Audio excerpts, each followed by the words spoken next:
About 20 degrees cooler tomorrow, the forecast at 10. West 57th, could you wait a minute, please?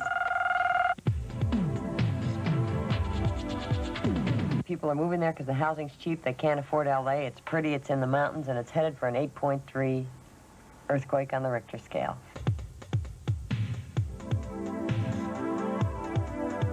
You'll see 12,000 people die instantly. You have 250,000 people injured, 250,000 people homeless. It will be the worst disaster that the United States has ever seen in the lifetime of anybody who's alive. I need more on that. Let's bring it up a bit. Good, there you go. Stand by and try it again. He's at home playing the Elephant Man on Broadway. He's at home doing a concert in front of 40,000 screaming rock and roll fans. He's probably the most interesting of all the rock stars because he can do anything, and nobody really knows the real David Bowie.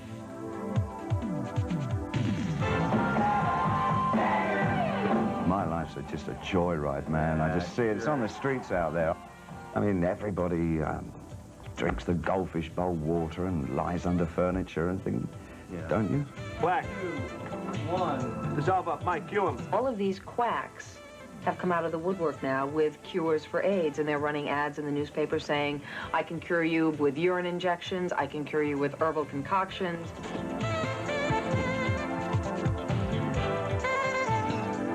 Some people call me scientist, some call me voodoo man, some call me a whole bunch of stuff. I would call him part of a growth industry that market hope and sell it at premium prices. Give me a reset on your audio. Resetting audio. Audio is good, and take it.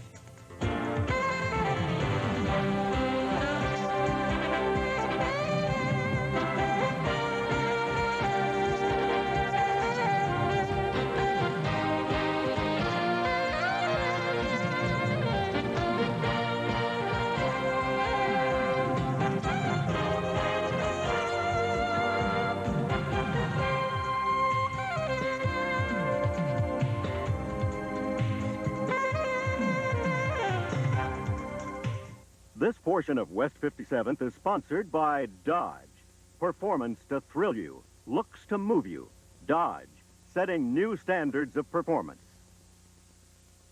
Who builds the best family wagons in America? 200 owners of Ford and GM cars compared Dodge Caravan and Plymouth Voyager with new V6 power to Ford Aerostar and Chevy Astro. After judging 45 important features, they rated Chrysler's front-wheel drive family wagons best. 79% chose Voyager and Caravan over Astro, 84% chose them over Aerostar. And only Chrysler's family wagons get a new 770 protection plan. End of test.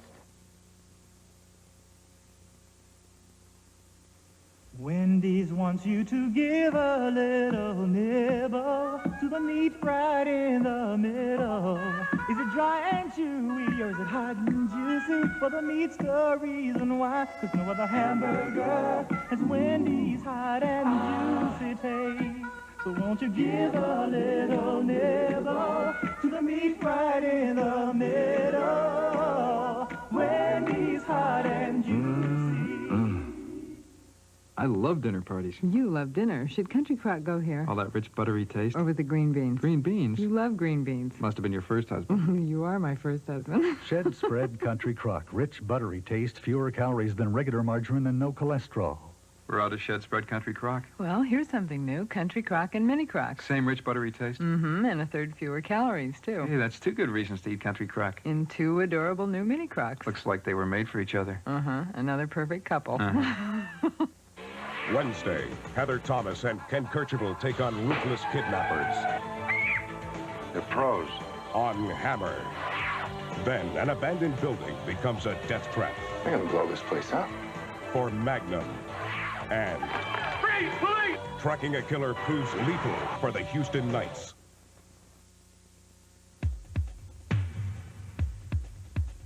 Our first story tonight is about an earthquake in California.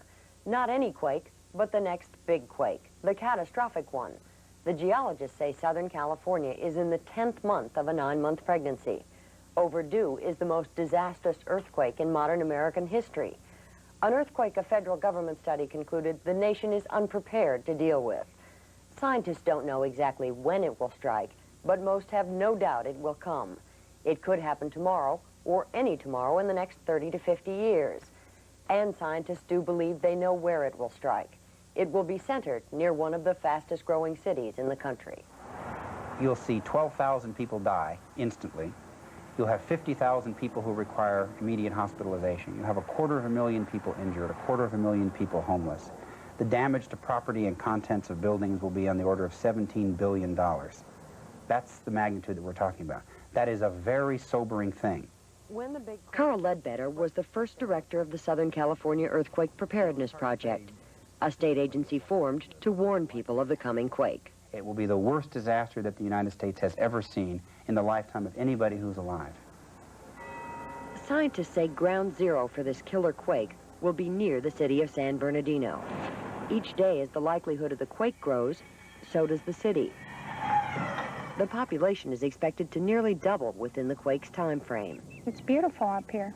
It's really nice. Nice neighbors, quiet. This is the place for me, and I can see this for the next, whatever, 20, 25 years. People move here in search of the California good life. It's just 70 miles east of Los Angeles, and San Bernardino offers the same fun and sun for about half the price. I would like San Bernardino to be known as the city that has a high quality of life. Evelyn Wilcox is the mayor of San Bernardino. And when you hear the name San Bernardino, you associate that with a place that has, that is a city that you would like to live in, you'd like to raise your family in. Oh, San Bernardino, that's a great place. Duck and cover. I think it's going to be like the ground's going to shake and all stuff is going to fall down. And at the end, some people might have died and some people might have got crushed and stuff like that. And slowly line up for evacuation. Like children all over California, these kids do duck and cover drills in anticipation of the quake. But it's not likely their wooden desks will offer much protection when the big one hits. Their school sits only a few hundred yards from the San Andreas Fault.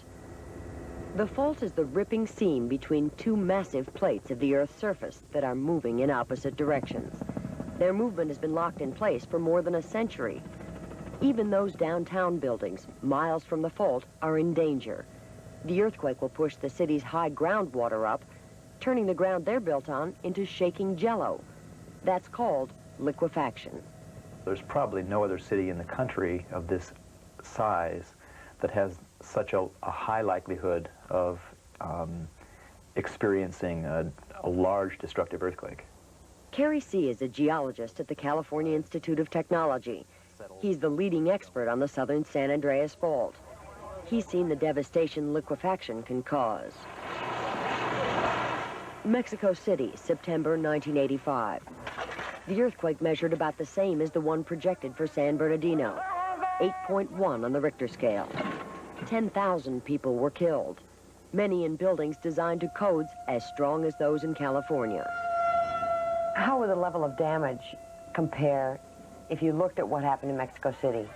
The magnitudes of the earthquake are very similar, but the distance in Mexico City was about 100 times greater. Oh, so the earthquake in Mexico City was centered much further away. 100 times further away than this one. The state scenario for an 8.3 for Southern California says in the worst scenario situation during the rush hour traffic, you can expect about 70,000 people that are going to be dead within the first hour. Ed Gundy is San Bernardino's senior city planner. You're frightened by this prospect? I'm frightened by the prospect. I'm also very concerned that most of the people that listen to what I say and listen to what other experts say just don't care. It's amazing how many people just don't either believe that it will happen or just don't understand how large the actual earthquake's going to be. Specifically, what's your understanding of the earthquake threat here? I don't get excited about the earthquake threat. I just want to be sure that we have covered and done the best that we can to plan for or in the event of an earthquake. I don't live in fear. To prepare for this disaster, San Bernardino has put the command center in the basement of City Hall and recently cut the staff from 3 people to 2. Earthquake Central is right in the liquefaction zone. Employees joke they'll be snorkeling when the big one hits. And San Bernardino continues to build. This is a boom town created by developers and real estate investors. It was this sort of boosterism in the face of the earthquake threat that pushed Carl Ledbetter to leave his job. He's now vice president of a Fortune 500 company. How do you reconcile the fact that San Bernardino is one of the fastest growing areas in the United States during the exact same period of time when the likelihood of the earthquake increases? I can't reconcile it at all. I would never sponsor any kind of a campaign that induced people to come here. But that's what San Bernardino is doing in their effort to attract new companies to the city. The second California gold rush is on. The heart of the new motherlode country is the city of San Bernardino. San Bernardino City Council is behind the building boom. They want to increase their tax base. They want their city to grow. John Stubblefield is one of San Bernardino's biggest developers. He comes to the city council for approval of his projects. They promote growth. They try to minimize their interference with the process, and they try somewhat to let the market take place naturally, as it should. And that's probably their biggest contribution. So the city helps developers by just leaving you alone? Yeah. Exactly, exactly. I wish more communities were like that. One of his largest developments is the Mountain Shadows Mobile Home Park. It straddles the San Andreas Fault. Mobile home parks in particular suffer about 6 times as much damage in earthquakes as single-family wood frame structures. Most of them will be so badly damaged they will be unlivable, and many of them will be completely demolished. They will be leveled flat. Well, I respectfully disagree. I don't believe that. Take a look at a mobile home. It's on wheels, right? It's trucked in, right? What's the point? The point is, when it's moving down the road, it has to be able to twist, tweak, bend, and move a lot. When it's set up in the park, it can still twist, bend, tweak, and move. When people say mobile homes twist and tweak, they'll ride the quake better than other structures will, are they kidding themselves? That's nonsense. That's absolute nonsense. Just simply not true. No. When people purchase, rent one of these mobile homes, or any other unit that you have near the fault, what do you tell them? Do you tell them anything about being that close to the San Andreas? Well, quite frankly, it really doesn't come up very often at all. Well, does anybody who chooses to live right up on that fault really know what they're doing is the question? Oh, yes. Yes. Absolutely. Does everybody? I think so. When you lease the piece of property, when you put all the money to put the home down here? Did not mention it at all. Nothing? We are. This is the first you've heard of it? Yes. Vi Ginter recently moved into Stubblefield's mobile home park. She bought her trailer with her life savings. Whose responsibility do you think it is to let you know that the San Andreas The owner of the fault? land, Mr. Stubblefield. And you say nothing was said? Nothing. Never. Never even came about. All we got was, what a beautiful view. What happens if all your homes on the property are wiped out? What happens? Then they get wiped out. We start over. Build them and rent them again? Build them and rent them again. Or build them and sell them again? Build them and sell them again, yeah. People are being induced to come here for the growth that this area is going through, for the financial incentive, for all the advantages that this area of Southern California has, without having them understand the counterbalancing risk that they suffer when they're here. I think it's government's responsibility to make sure that people do understand what that risk is. Is it the city's responsibility to let people know that they're sitting right in prime earthquake territory?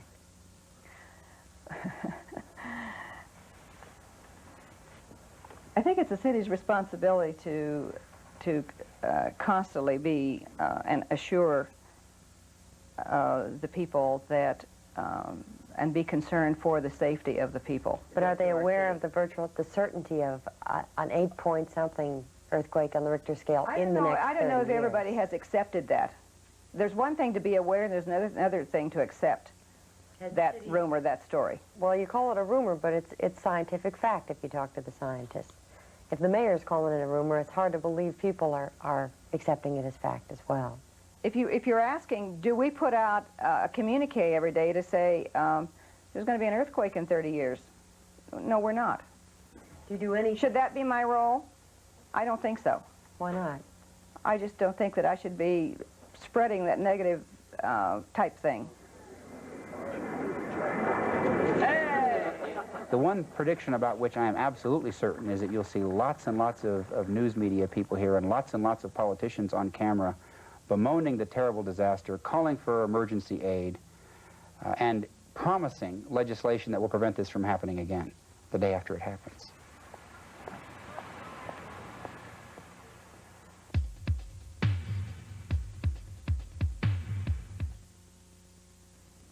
There comes a time when little wheels discover big wheels and fall for a car like Dodge Daytona. Because who else gives you features like front-wheel drive, a 770 protection plan, and the sheer thrill of high-performance driving, all at an extremely reasonable price. No one else but Dodge. That's who. Hey, sis, go easy on the gas. Dodge, setting new standards of performance. A fresh taste. A whole new flair. Apple cinnamon in the middle. Kellogg's Apple Cinnamon. Square. Real apple in the middle. Kellogg's Apple Cinnamon Square. Let's see, so catch you unaware. It's so fresh. Real apple. Wrapping on wheat. A wholesome little bundle of taste complete. With apple cinnamon in the middle. Kellogg's Apple Cinnamon Square. Real apple in the middle. Fresh beyond compare. Kellogg's Apple Cinnamon Squares.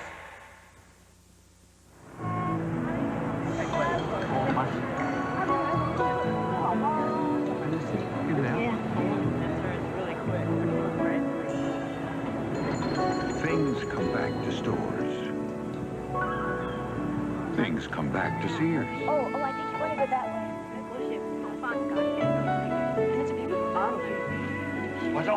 But if you ever decide to return something to Sears, you don't have to give us a lengthy explanation. Oh, I understand. Oh, don't worry. We'll take care of it. All you have to say is, you're not satisfied. In some cases, you don't even have to say that.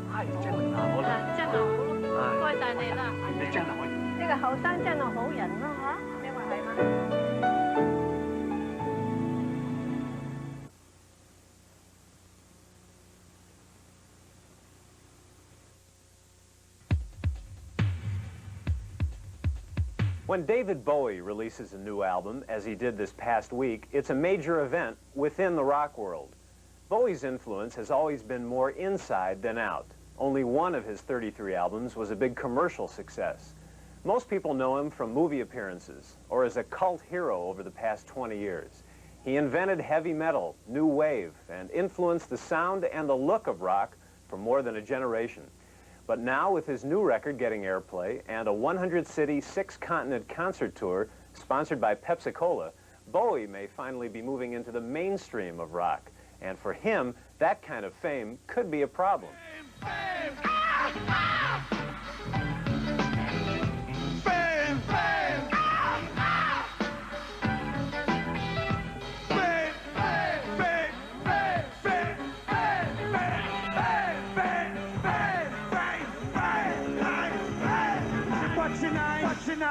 His name originally was David Jones, an unlikely candidate for fame.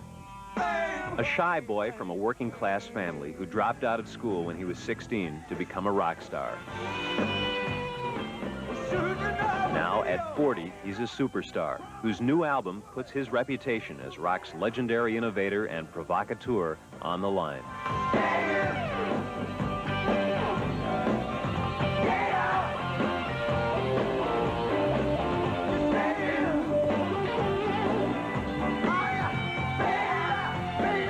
This is the was it all worth it question. Oh, no, you wouldn't do that You to me. strive for success since Yeah. you're 16, you achieve success, and now you sit in your green chair looking back on it all. Yeah. And what do you say? Not true. I didn't strive for success. I strived to do something artistically important. And success over here, I believe, is very much in the kind of material world. So can I just say that before we start? I wanted to do something artistically valid. How important is it that the album be a big commercial success for you? Not at all. I mean, I've only really experienced commercial success with Let's Dance, and that came right out of the blue, completely. And I don't ever expect it to happen again. I really, no, not at all. I mean, he always wanted success. He always wanted it on his terms, which is more important, and still does. I must give him credit for not doing it anyone else's way but his own. Tony Visconti was part of Bowie's band through the late 60s and went on to produce 10 of his albums, including 1969's Space Oddity. This is Major Tom to ground control. I'm stepping through the door. He often thinks of it first. Doesn't do too well. I mean, he comes up with the formats. You know, he makes the new territory. And others follow, but do it a little bit more slick, a bit more commercial. Well, like the Rolling Stones, who haven't sold nearly as many records as one might suspect, or Bob Dylan, his influence has been on other artists. Rolling Stone magazine's senior editor, Kurt Loder, has covered Bowie for 12 years. He affected schools of musicians and schools of fashions and styles. The style depended upon exaggerated characters, like Ziggy Stardust. Ziggy really sang, screwed up eyes, screwed down the hairdo, like she had in Japan. The alienated characters that Bowie concocted have been copied so often they've become a rock cliché. How calculated is any of this? That's bollocks. Calculation, it's rubbish. I mean, it's no more calculated than any actor preparing and creating a part. It just happens that in the genre of rock, it's unusual for a rock artist to be kind of different off stage from what he's supposed to be on stage. But I just wanted to bring the idea of performance and acting into rock. What Bowie created was rock theater. It wasn't just four guys with long hair and blue jeans playing loud music. He redefined what you could do on stage. Yet behind the innovative performance, as revealed in this 1975 documentary, was a young man so insecure that being himself just wasn't enough. I was never very confident of my voice, you see, as a singer. So I thought, rather than just sing them, which would probably bore pants off everybody, I'd like to kind of portray the songs. So he had to invent all these outrageous characters because he probably thought he was dead boring as a human being. He is pretty ordinary, you know. He's not outrageous. That's the sad thing about it. But he attracts outrageous people, and he does borrow from them. Angie! Darling, I came to say good luck. One of them was Angela Bowie, who spent the 10 years of their marriage as Bowie's unofficial manager and unpaid therapist. There's an awful lot of Rolls Royces out there, darling. Really? Limousines, incidents occurring. For a long time, he was always very reserved about letting people know what he really thought or what he really felt, because he was unsure of himself. You have to guess with David. It's all a question of guesswork. And I was probably one of the better guessers about him, because he won't talk. He'll talk on stage and he'll talk in songs, but he won't talk the rest of the time. Now and then he did talk, like the time he declared himself to be bisexual. But on stage, he hid behind a succession of outcasts, each more confused, more bizarre, more fascinating to his fans.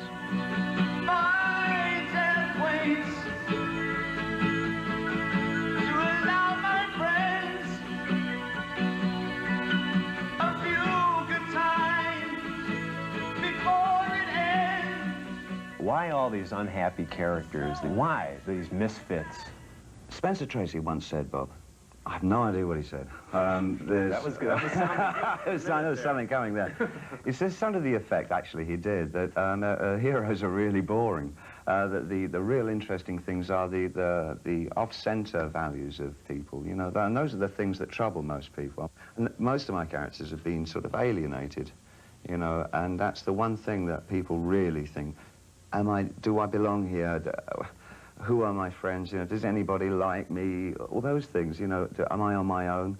God, you know, it's terrifying to be on your own in this world. And so those things all go into the porridge of the porridge That's where you come from. Did I say that? Soup the here. porridge of, well, the soup of it's one of the ingredients of what my characters represent. Well, if as you... Well, are you going to buy that? Well, yeah, I do buy that. And in fact, if you do buy that, then one can only assume that you have an awful lot of this, or had an awful lot of this going around in your head. Oh, no, my life's just a joyride, man. I just see it. It's on the streets out there. I just pick up and put it. Of course I do. Yeah, I mean, everybody drinks the goldfish bowl water and lies under furniture and things, don't you? By his own admission, Bowie became offstage what he was on stage, the self-centered, drugged-out, paranoid rock star. The conflict was part of his life for years. Yeah, I had a lot of problems with that. Well, what I did to get out of that situation where the characters were me and I was the character and they'd go, bleh. Yeah. I went to Berlin and I really adjusted to the idea that it's very easy to just throw it all away and try to come out of that.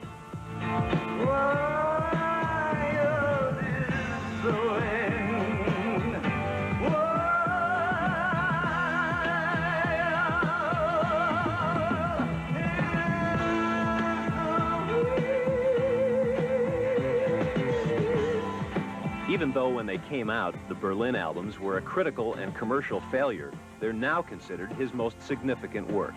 Bowie's personal anguish had coincided with an artistic achievement that again was ahead of its time. You know your life is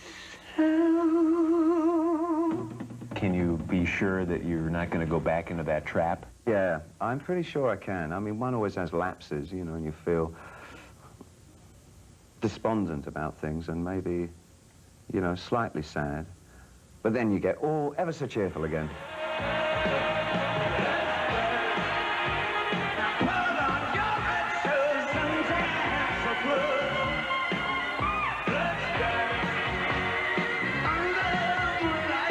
In 1983, Bowie finally had his first real commercial success with the album Let's Dance. It was good time disco music that some of his fans and friends said was only that. I view his period of doing Let's Dance and all that as a trying to cash in on his own ideas, but I think he went too far the other way. I think it was a little too mundane. reach for the sky. Bowie describes his new album as a collection of different styles drawn from the past. And for someone who's built a career keeping one foot in the future, that's a radical departure. I wander lonely to the sea. Lonely?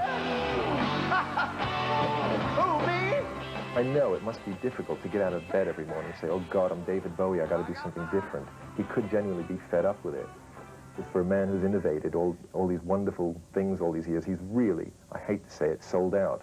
You always have that segment of people who are with you from the start, and it's like, oh, Bowie, you know, he's sold out. I don't begrudge any artist for getting an audience. I'm sorry, I never found that poverty meant purity. That's rubbish. For a guy who doesn't like to play it safe, though, as the audience gets larger, it must be harder to take those chances. Well, I think if I were sort of a more cautious person, it would be difficult and a bit sort of claustrophobic, because I would now feel that I shouldn't do things that were maybe quite as artistically dangerous or off the wall as I would have done before. But actually, I find it quite, I feel a bit naughty about it, because it means that I can do really what I want to do to a large audience.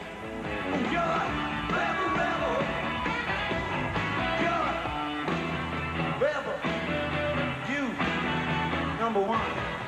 Been in the vanguard of things for a long time. It's hard to know where the vanguard might lie right now.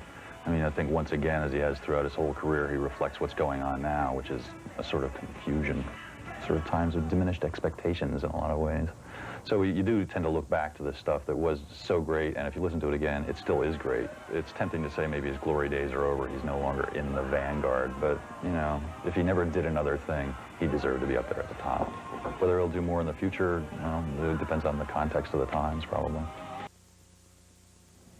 Our next story is about hope and hopelessness. AIDS has almost become a synonym for death. The disease has no cure and few treatments. Some blame the federal government for not responding to the epidemic fast enough.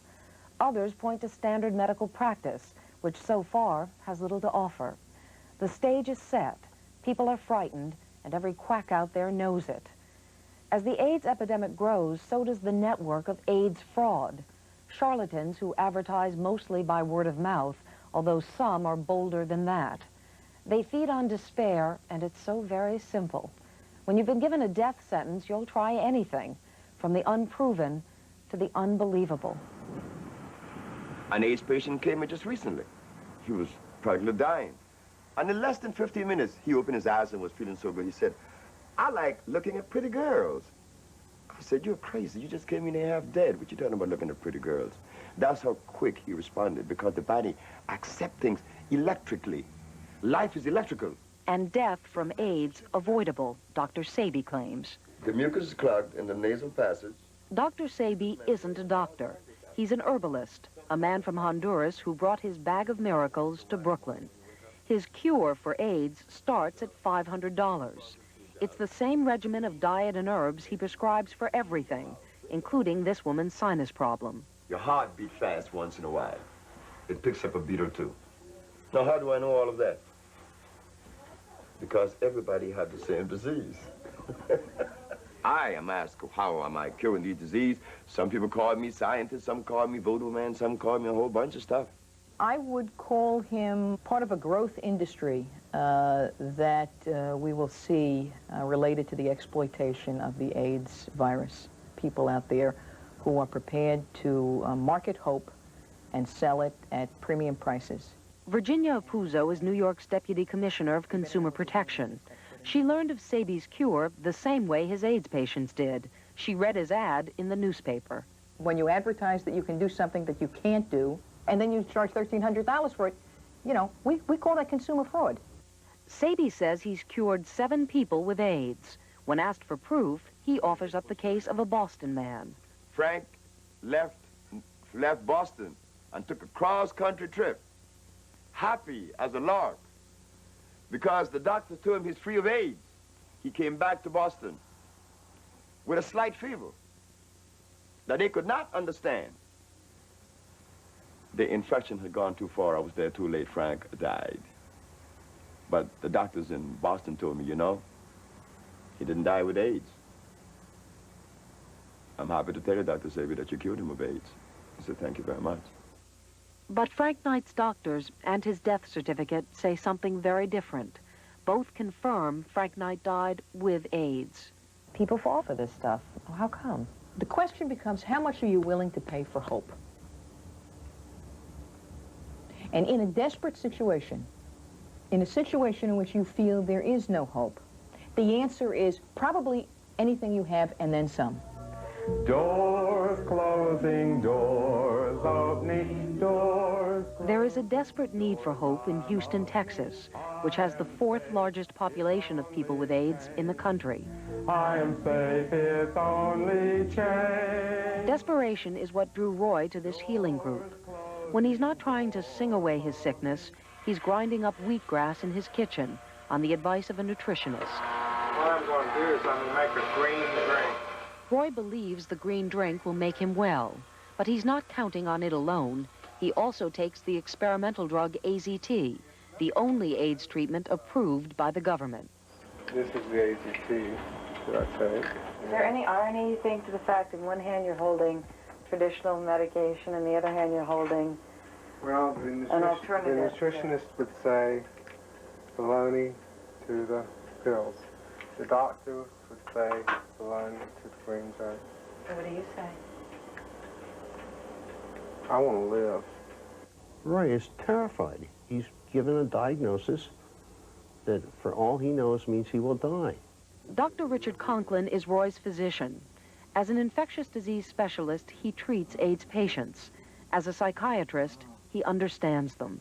He's going to run to everyone who offers him any hope. And Roy goes to psychic healers and nutritionists and Dr. Hitt. Do you wish that he weren't going to see Dr. Yeah, I think Dr. Hitt's treatment's probably harmful.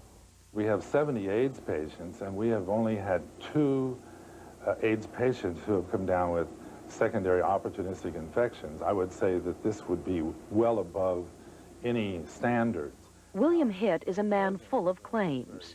He claims to be an immunologist who's found a natural treatment for AIDS.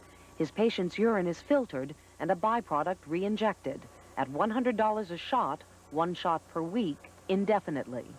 He claims he hasn't had time yet to scientifically verify his results, but he did find time to advertise them. It says here the clinic has proven and promises to extend indefinitely the hope of life for many AIDS victims. What do you mean when you say promises to extend indefinitely? Well, I didn't write that, but I again... You didn't approve, though, this? I think I read that. Because I was curious as to what that meant, promises.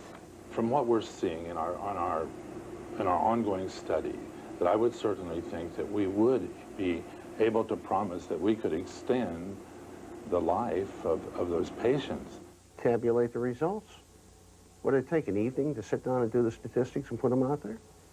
You may have treated 100 patients, maybe 200. He can put those results together in a matter of hours. That's what we're doing right now. That's what you're doing now? That's what we're doing right now. With Dr. Bennett? With Dr. Bennett. Mm-hmm. But when we called Dr. Michael Bennett, a Dallas immunologist, he said there is no study.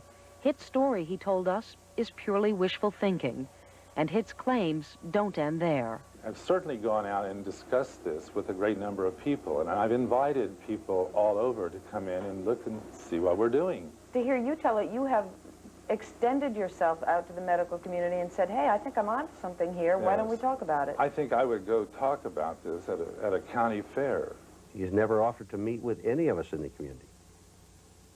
We would love to sit down with him and discuss our results and compare his results and see what's going on. We'd love it.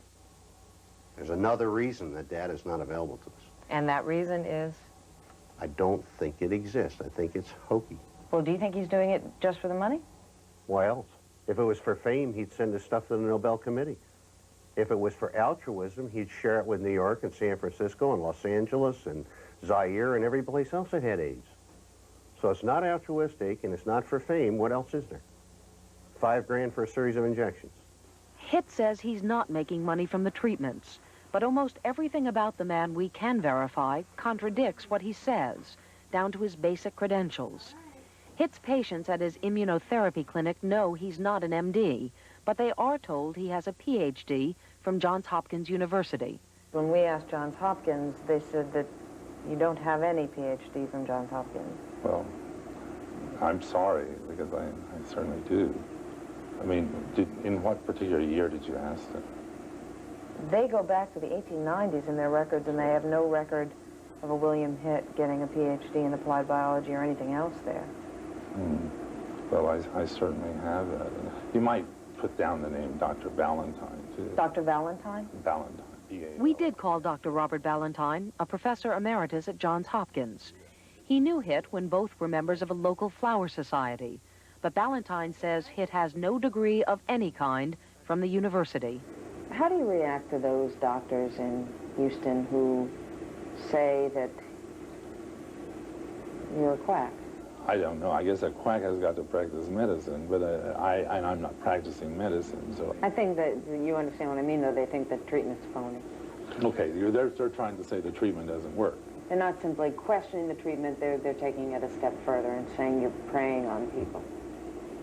Well, I think in something like this, I think you would just have to ask the patients themselves.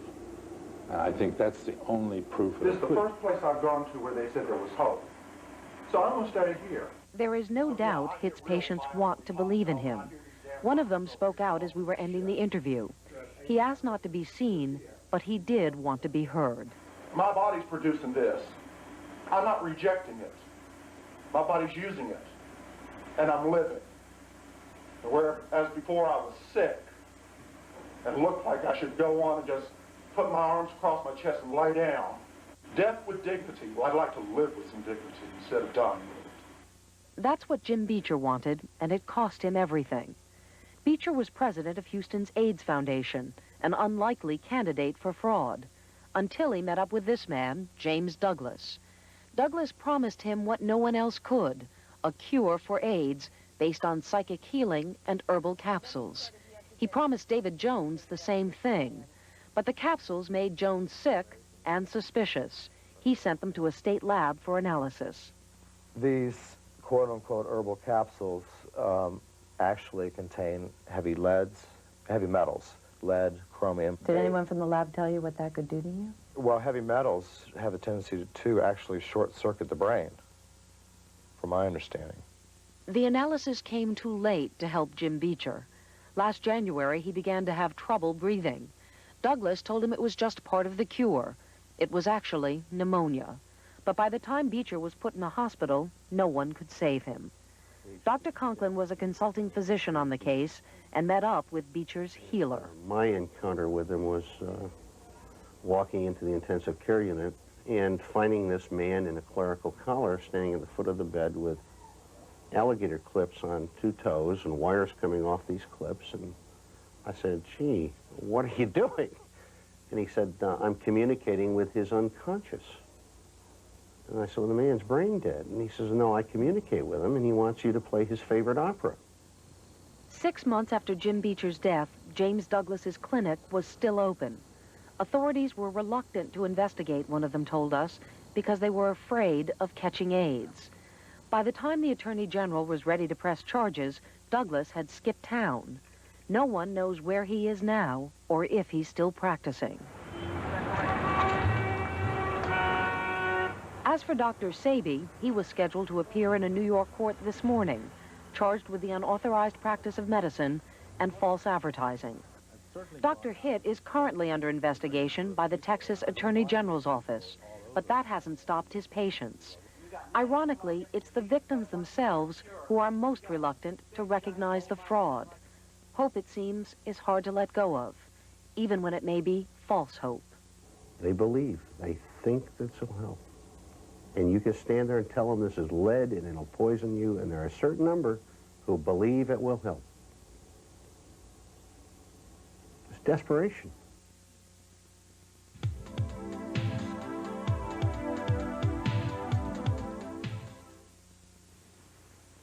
I don't have a thing on my face. Nothing that isn't hypoallergenic. Nothing that isn't fragrance-free. Nothing but great Almay color. And Almay's nothing is really something. Intriguing eyeshadows, rich mascaras, luscious lipsticks, all in colors from shy to wild. Almay color, everything you want, and nothing you don't.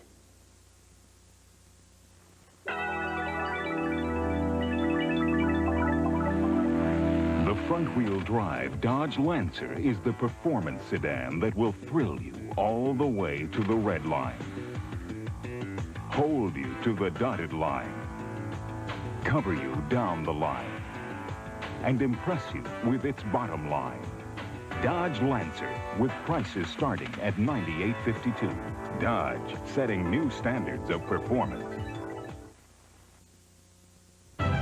We'll be right back with more of West 57 in a moment. Friday, Dallas. You're about to find out what real power can do. The company's being dissolved. I swear to God, I'll kill you. What has become of this family? In the shadow of disaster. And on Falcon Crest, betrayal, You walked out without even a glance back. blackmail, and the legacy of revenge. Friday. Based on a bizarre true story. A man of God. A woman of lust. Murder ordained. Sunday on CBS. This is CBS. Now, you win with Kicks 104. Watch your mailbox. Over $1 million offered to Nashville radio listeners. Kicks 104. It's hot. Don't miss your mail. The Money Book. It's coming from Kicks 104. Health Beats, Tuesday at 6 on Eyewitness News. From Channel 5, this is an Eyewitness News update. Brought to you by Elanco Products. Good evening. Police may have a good lead to the identity of 3 people suspected of killing a 14-year-old Nashville youth. He had been missing overnight, but police didn't search for him. They were busy looking for a severely retarded youngster who wandered away from Clover Bottom. That ended tragically, too. We'll have full reports at 10, along with details of a Nashville motorist who got so mad that he hit some pedestrians. Now this. Johnson grass. When it comes to stopping it, nobody's built a better one than Treflan. Nobody. Details at 10 o'clock.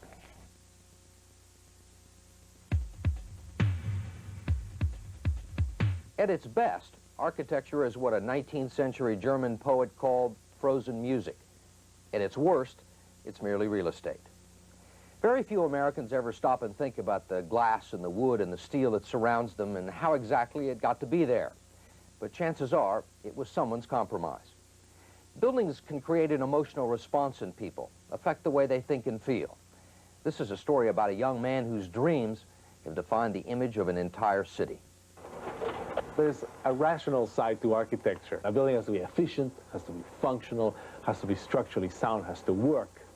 But then there's a more intuitive side to architecture that there's no reason for everything. When Bernardo Fortbrescia undertook his very first project, a home for his in-laws, his intuition told him to break most of the rules he'd learned at Harvard.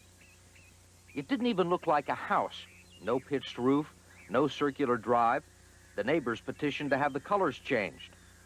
But it captured something about Miami.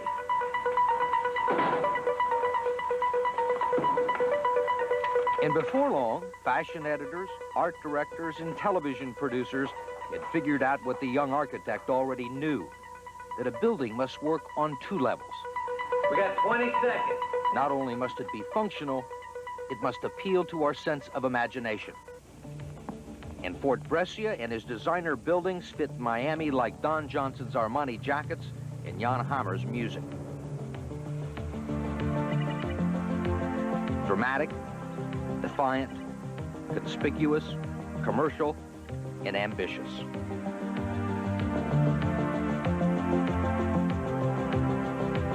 Our buildings have become very much part of Miami, even though buildings like them never existed before. And that's exactly what we're trying to do. This is a city that is not even 100 years old. It's a city that is almost entirely man-made. Its landscape is man-made. There were no islands, there was no Miami Beach, there was no Biscayne Bay, it was all dredged. This is a city created by dreamers. We're going to show you a couple other things that are legally buildable on the site. When the Peruvian-born Fortbrescia first came here a decade ago and helped set up the firm Arquitectonica, Miami was a down-at-the-heels tourist destination. Its flamboyant Art Deco hotels nearly empty. But a second influx was building, this time from the south. And when Miami exploded into a gleaming international city, this wealthy son of a South American developer used his contacts in the Latin community and his guile to turn his dreams into deals. That is the key. He's a hustler. He's a businessman. There's nobody else that can hustle like that guy can hustle. Charles Gandy is a senior editor of Architectural Record magazine. He's been both a fan and a critic of Arquitectonica's work. Most architects, most famous architects, don't get up to speed until they're 50 years old, or maybe 60 years old. Philip Johnson is finally at speed. He's 80 years old. Bernardo Fortbrescia is at full speed. He's 35 years old, and he's been at full speed for 5 years.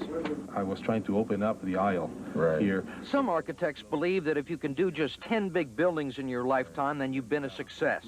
Fortbrescia wants to do hundreds, maybe thousands.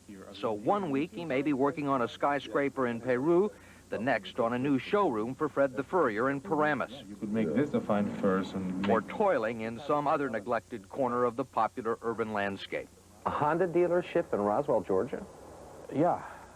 People buy a lot of cars there, you know. And most people, I would think, would be surprised to find out that you're doing car dealerships in small Georgia towns. That's not the kind of... Yeah, car dealerships are not totally out of the question for architects to design. I mean, I know that maybe recently they haven't been designed, but historically, you know, even Frank Lloyd Wright designed car dealerships. You'd design a bowling alley if somebody came to you with a... Oh, absolutely. Part of their work is developer architecture, and that is the work that's built for $50 a square foot in X amount of months, and that's work that's not particularly glamorous work. Traditionally, it doesn't have very many highbrow, high-profile architects involved in it. He's turned it into a very glamorous end of the business. Until Fort Brescia came along, no architectural genre had been more mundane than Florida high-rise.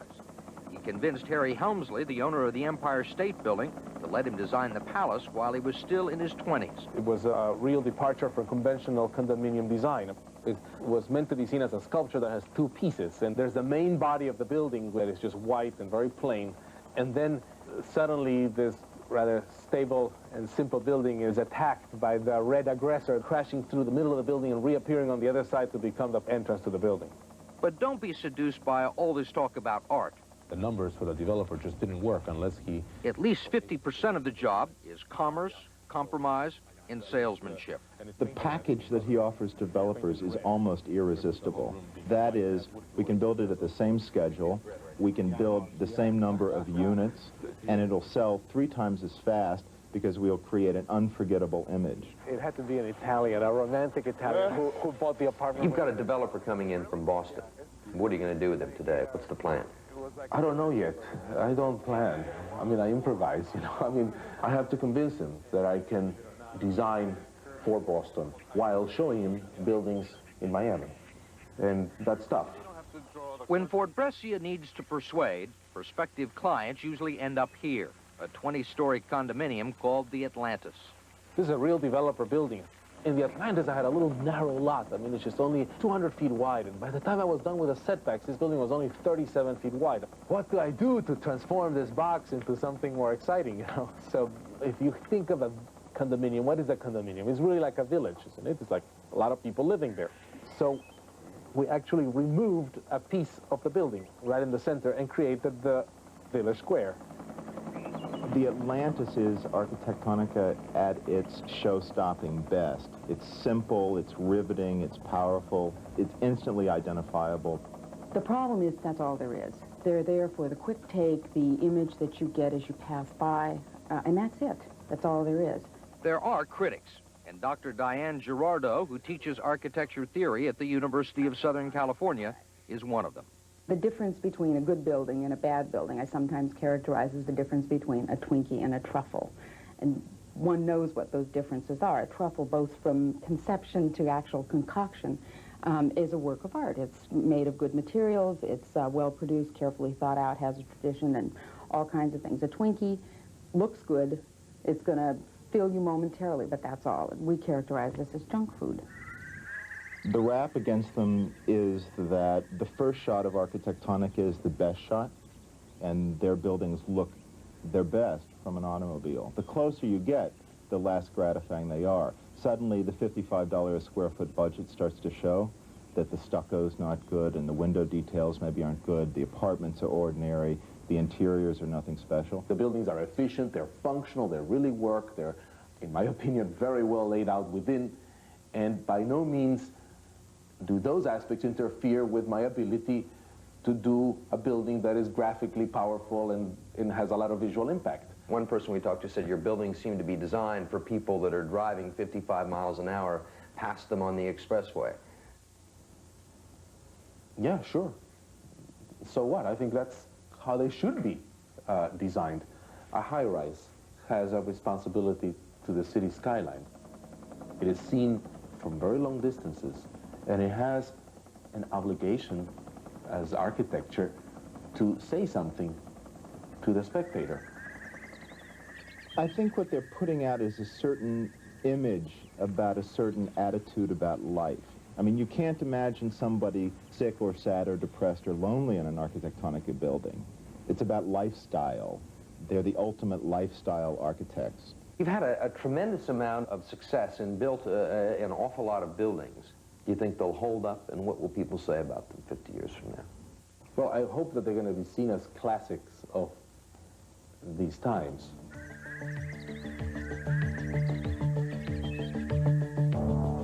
For a building to remain an example of an era, it has to be a really radical statement of the times. It could just not be a wishy-washy so-and-so statement. What do you hope they'll say to people 50 years from now if they're still here? What will they tell people about this time and this place? This is a city created by dreamers. Look at what all these people did, all these people who came from all over the world and migrated to this place. What an exciting place it must have been.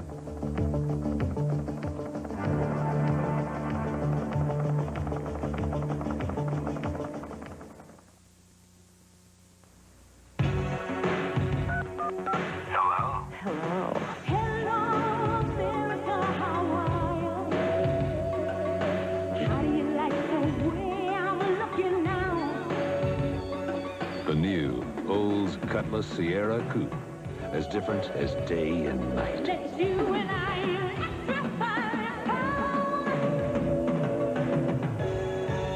Oldsmobile quality.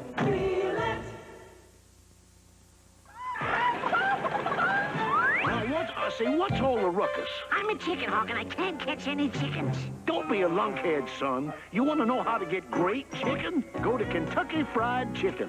Maybe it's the special way they cook that finger-licking good chicken. Or maybe it's those herbs and spices. It's America's favorite chicken. Now get going, son. I'll protect the ladies. Must be losing my touch.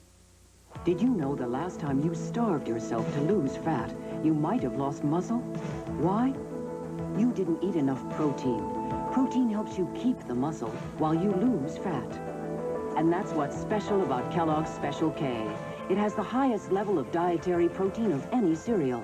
So the under 200-calorie Special K breakfast may help you get the fat off and keep the muscle on. Special K. Keep the muscle, lose the fat. This mirror reveals the whole truth. This woman just washed with soap. See the makeup and dirt soap leaves? I recommend Pond's Cold Cream to lift away what soap doesn't for cleaner, beautiful skin. No soap does what Pond's does beautifully. Mommy can't get Chris a softer, safer swab than Q-tips. Because Q-tips has 50% more cotton at the tip. Isn't that a good feeling? Q-tips, a swab by any other name, just isn't the same. At the other side of deception. I'm out to save what's left of my family before your greed destroys us all. At the other side of blackmail. It's time that I finish this business once and for all. At the other side of betrayal. Paul is not going to get away with this. He's never going to hurt me again. Lies, murder on Guiding Light. That's it for West 57th tonight. Next week, we're moving to a new time. We'll be on Tuesday at 8 p.m. Eastern Time, 7 o'clock Central. Until then, thanks for watching. We'll see you next week. There's a growing controversy in Tennessee. It involves the church and the state, but affects the community. Should religion be a part of our education system, or will schools in Tennessee be left without a prayer? Tonight at 10 on Channel 5 Eyewitness News.